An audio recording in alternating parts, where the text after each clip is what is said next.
Hello and welcome to Sports Mole's Football Shorts. I'm Barney Corkhill. I'm here with our football editor Matt Law, and we're here to give our Week 2 Premier League predictions. In Week 1, in our prediction competition, I took a very slightly 12-10 after Week 1, but still, obviously, a long way to go in the season. So we'll go straight into Week 2, and the first game on Saturday, Matt, is Everton versus West Brom. Everton got off to a very impressive start against Tottenham, obviously, and West Brom, a bit of a baptism of fire back in the Premier League, 3-0 defeat at home to Leicester. How do you see this one going at Goodison Park? Yeah, it's a hard one, isn't it, for West Brom? I think obviously coming in back into the league, you're always going to want to start well, aren't you? That's the big thing to do. And to get beat 3-0 against a Leicester side that obviously a few fancy to not struggle, but maybe struggle to repeat last season's, what they achieved last season. And Everton, on the other hand, I've said it a few times now, I do quite like Everton. I think they've made some great signings this summer. Last season, they missed key players in the middle of the park, but Doucouré was excellent. Allen was excellent. James Rodriguez, there's debate over what they actually paid for him. I've read 12 million up front and around 20 million for a player of that ability. I know he wanted to leave Real Madrid. They wanted to get rid of him, but he was class, wasn't he, in that game? Every time I think they've actually got him for free. One of his former clubs came out and said they're not getting any money because they've got him for free now. Yeah, that's what I mean. There's been some debate over whether there might be future add-ons and stuff like that. But yeah, in terms of a player, like you're talking about this market, talking about 120 million for Sancho, 108 million, and Havertz is cost 90 million. That sort of, to get a player of that ability for potentially nothing is unbelievable. So yeah, I do like Everton. I think they'll win this game as well. West Brom away from home, they're probably going to struggle to pick up some points in games like this. So I've gone 3-1 Everton.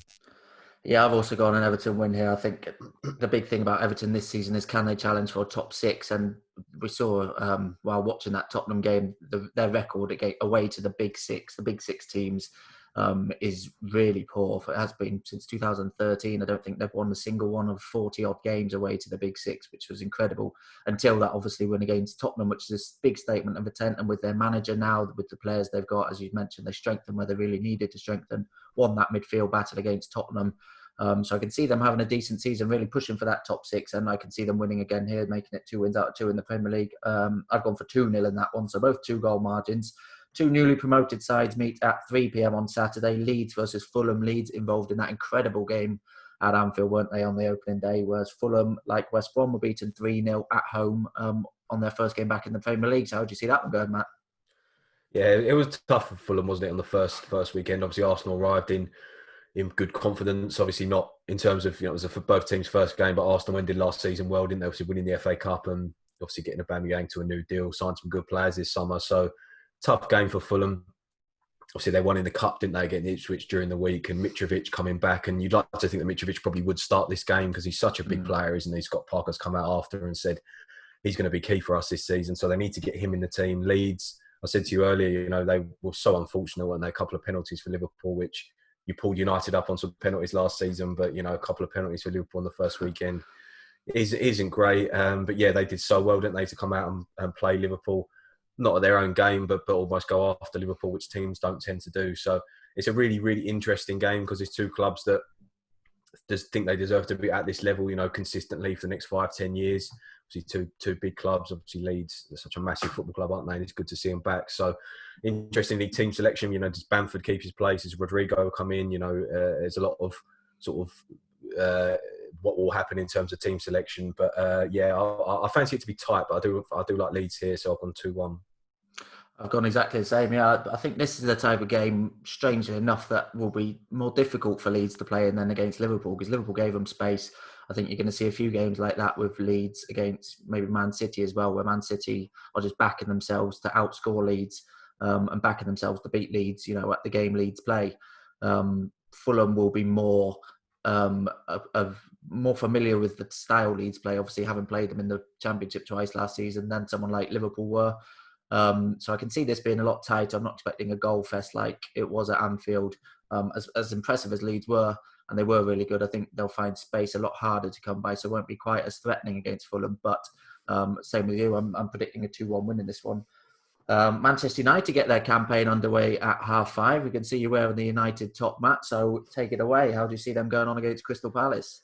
Yes, the fact that they've obviously had a little bit longer to recover from other teams, obviously being in the Europa League and not perhaps been the summer in terms of transfers that would have expected so far. Obviously, Van der Beek coming in. A lot of talk still of Sancho, whether they'll look for an alternative late on.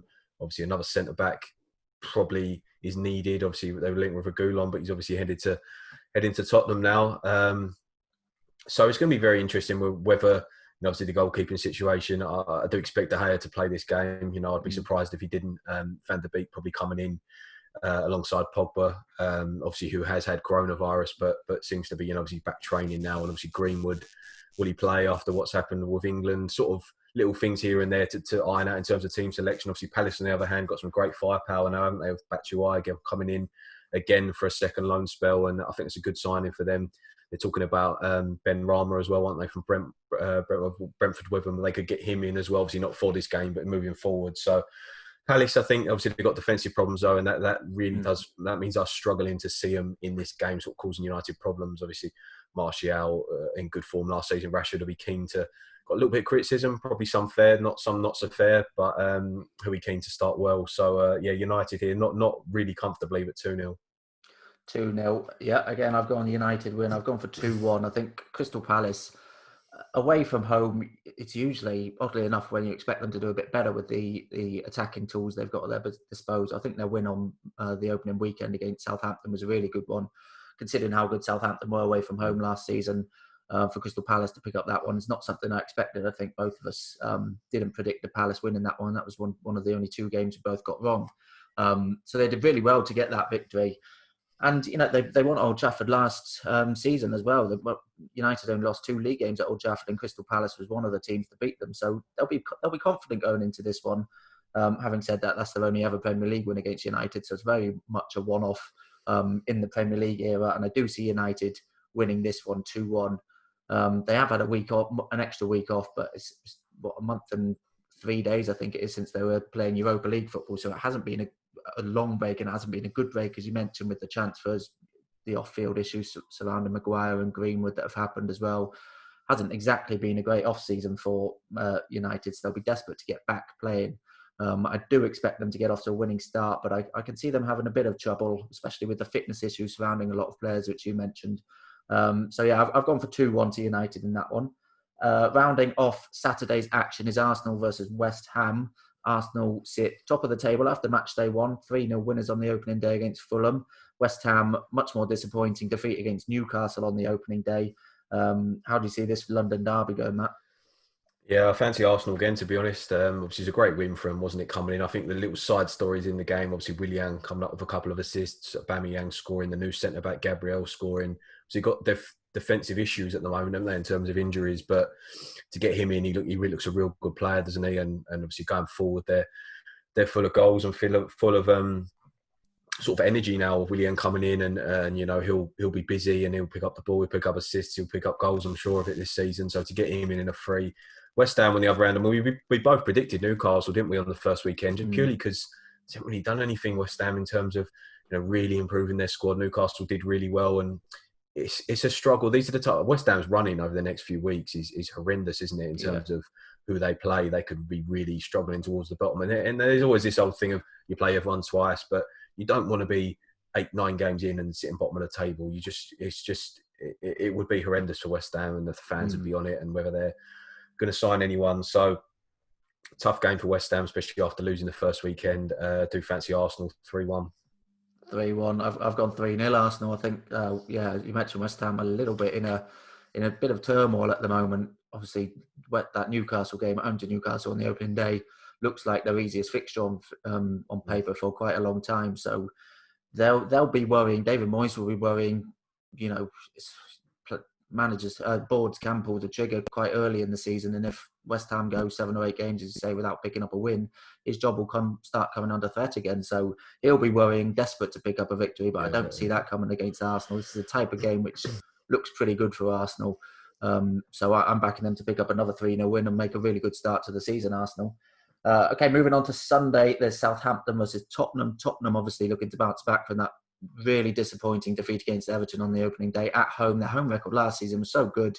So to fall to a home defeat in that manner as well, where they just didn't really offer anything. They were toothless going forward, just beaten in that midfield battle with Everton's debutants. It was a really disappointing and disheartening display for Tottenham. And obviously, it weren't much more convincing in midweek. They needed 2 goals in the last 10 minutes to overcome Lokomotiv Plovdiv in the Europa League, didn't they? And one of those was a penalty, and Lokomotiv were down to 9 men at that point. So, not convincing at all in Europa League over in Bulgaria. So they need an injection of something into their season from Mourinho. Obviously, the new signings potentially of Gareth Bale and Sergio Reguilon could be exactly what they need. Whether they'll be here in time for Sunday's game remains to be seen. I think Bale's injured anyway. Probably Reguilon is as well, I think. So I don't think any of them will play against Southampton.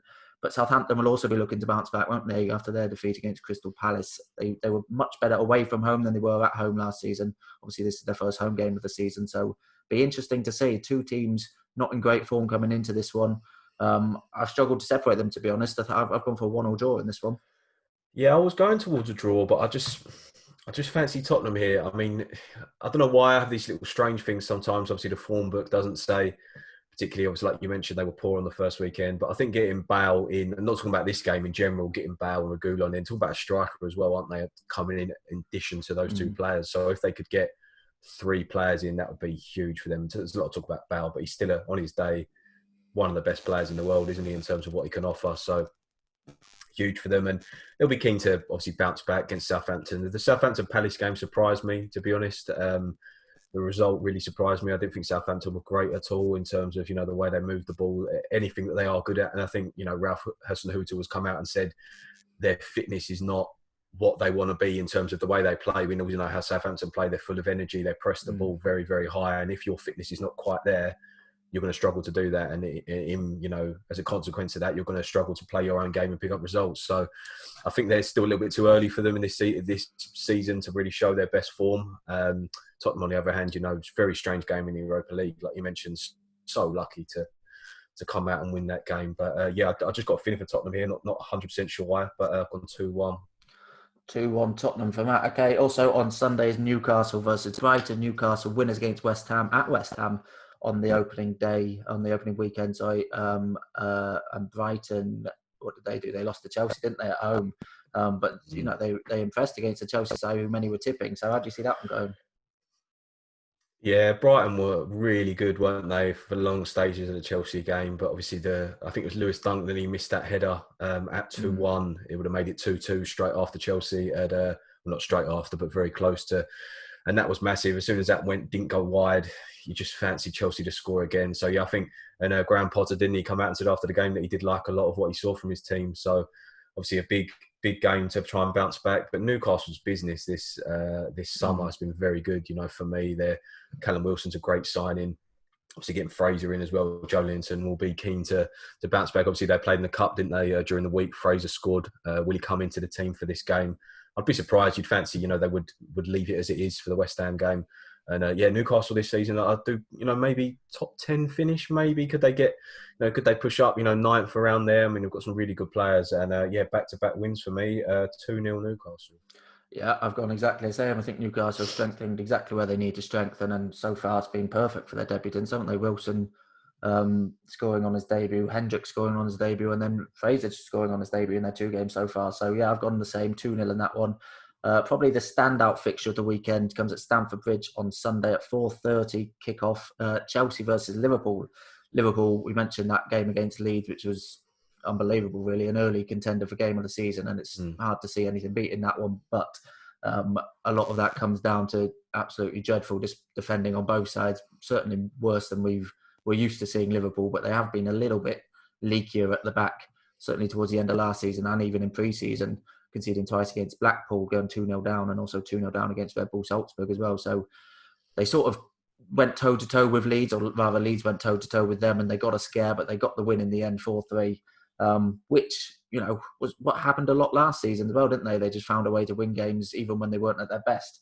The Chelsea test is a really intriguing one because Chelsea also weren't really at their best against Brighton, certainly not as good as many people expected.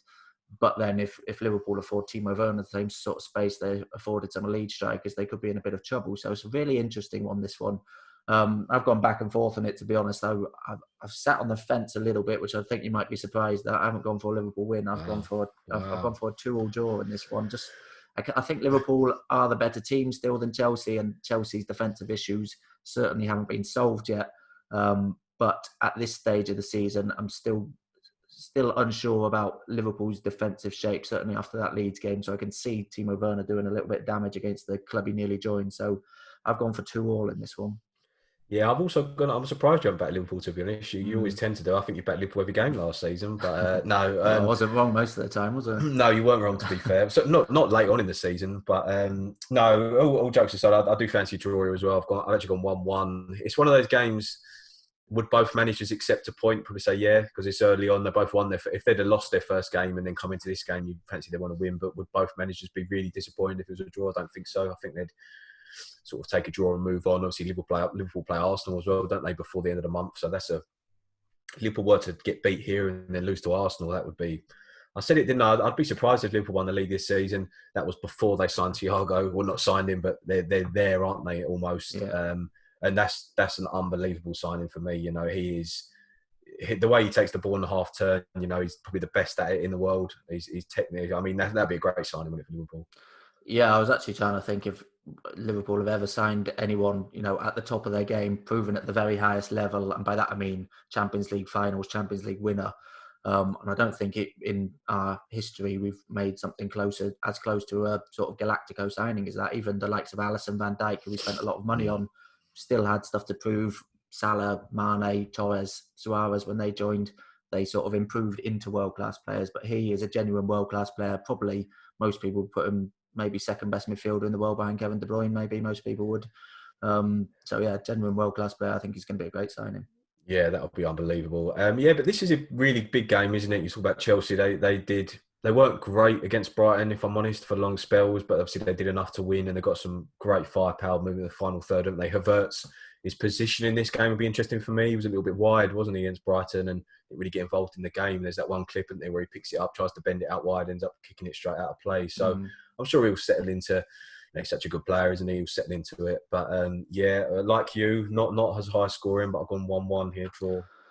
1-1 for Matt. Okay, rounding off Sunday's play is Leicester versus Burnley. Leicester winners against West Brom on the opening day to make a good start to their season. Burnley weren't in action. It's their first game of the season because their opening weekend game against Man United was postponed. So how do you see that one going, Matt? Yeah, I think the fact Burnley played in the cup or last night, where I'll be Thursday night, will help them. In terms of the fact they've got a competitive game under the belt. They beat Sheffield United on penalties. Obviously, a lot of players played in that game that won't particularly start this game. But I've just got a draw here. Leicester, great result on the first weekend of the season. They picked up a fantastic 3 points, played really well. But as we know, Burnley are a very, very tough team to beat. They are. They'll fight you and they'll battle. And Leicester, for me, have still got problems. They haven't signed. Obviously they've made a couple of good signings this summer, but not. Have they really strengthened? That's what I'm trying to say. Obviously lost Chilwell, which is a big one for them. Have they really, made a statement that they're going to challenge for the top four? And I don't think so. For me, might be. I think you'll go Leicester here, but just got a feeling for Burnley here, so I've got a draw. Yeah, I've gone Leicester 2-1. I worry a little bit for Burnley this season just because they haven't really done too much summer business, whereas they've lost a few players. And even towards the end of last season, Sean Dyche was complaining about having too small a squad. And there was talk over his future because of it. So I think there's a bit of turmoil between him and the owner, Mike Garlick, as well. So I do worry for them a little bit this season. Don't see them getting relegated, but I don't see them challenging for a top half finish again. So I've gone Leicester, 2-1 in that one. There's also two games on Monday night again, starting with Aston Villa versus Sheffield United. Sheffield United were beaten by Wolves last Monday night at home. Disappointing start to their season after such a good season last term. Aston Villa, this is their first league game of the season. The match against Man City was postponed last weekend. They've obviously been boosted by the news. Jack Grealish has signed a new long-term contract at the club, which is huge for them. They'll be staying for at least one more year. I'm sure there'll be more speculation about his future next summer, but at least one more year he'll be there. It's an interesting match because obviously Sheffield United was so good last season. Aston Villa was so poor last season, only just avoiding relegation. So based on that evidence, which is the bulk of the evidence we've got to go on after just one game this season for Sheffield United, you'd say Sheffield United may be favourites. But for me, I can't really separate them. I'm going for 1-1 draw in this one. Yeah, I've got exactly the same, gone 1-1. I think, obviously, Villa have spent a bit of money this summer, haven't they? Bought in Watkins. Obviously, can he perform in the Premier League? Can he score goals at this level? Be very interesting to see. And obviously, like you say, getting Grealish on a new deal is massive for that football club. They'll be really keen to avoid a relegation battle. But Sheffield United, the interesting one for me, can they stay in the league this season? A lot of people tipping them to struggle, bottom half of the table. It was such a good season last season, but the old second season syndrome, I don't really like that phrase, but I can't really think of a better one in terms of, I said before, people find out how you play and then you have to find new ways, which is not what they want to be doing. So, I fancy a draw here. I don't think it'll be the worst result for either side, to be honest. I think draw wouldn't be the end of the world for either manager, and that's what I've gone for, 1-1. Okay, and the last game of the game week is Wolves versus Man City, which is always an interesting game. Wolves beat them home and away last season. Man City, obviously, their first game of the season after having that opening weekend off. Usually interesting and exciting games, these one with a few goals. They've obviously got a lot of attacking players which can cause damage to the opposition. Val Jimenez in particular was extraordinary against Sheffield United, wasn't he? Caused them all sorts of problems. Man City have obviously got star players, all over the pitch. So it's an interesting one. Again, this is another one I went back and forth on. Wolves tend to have Man City's number a bit, though, so I can see them getting something out of this game. I've gone for a 2-2 draw. You know what? I've changed mine at the last minute. I Ooh. was going 2-2, but I'm going to go 3-2 City, and the reason for that is Wolves. There's a lot of changes, but in the cup, really poor last night. Really poor against Sheffield United, and sorry, not against Sheffield United. That was the league game at the weekend. Against Stoke in the cup. A lot of changes, but played really poorly. And I still think they're finding their way into this season. Obviously, they've got some new players and they do concede goals. Wolves, they've obviously got a lot of firepower going forward. And will Adama Traore fit into this system? Will he play in this game? Will he cause City problems? Obviously, there's a lot of ifs and buts. I just think City could be, there could be 6 points behind Liverpool going into this game. Obviously, having played 2 games fewer, but they won't want to be, they will be knowing that if they fall 6 points behind and don't win this game, you're only 5 points behind, and you're playing a little bit, obviously, with a game in hand, but you're playing a little bit of catch up already. So I just fancy City. They're obviously full of goals. Last season in the league, so disappointing. I say so disappointing, not like they finished, outside the top 4 or 4th or something like that. But to not get close to Liverpool would have really hurt them. And Kevin De Bruyne, I'm sure, will be full of energy and inspiring his team. So I've gone 3-2 City here. Yes, the quality is so high that even, their first game of the season, you predict a draw, and we're already talking about them playing catch-up, aren't we? But that's the standard level in the Premier League. But it is a really difficult start to the season for Man City. You can follow that game and every other game over on sportsmore.co.uk, where we've got news, features and previews. Looking forward to them all, and all European football, Championship football, and many more. You can subscribe to this podcast on all the usual channels through Sportsmore's channel, and you can also now subscribe to us on YouTube, the Sportsmore YouTube channel. So please be sure to do that.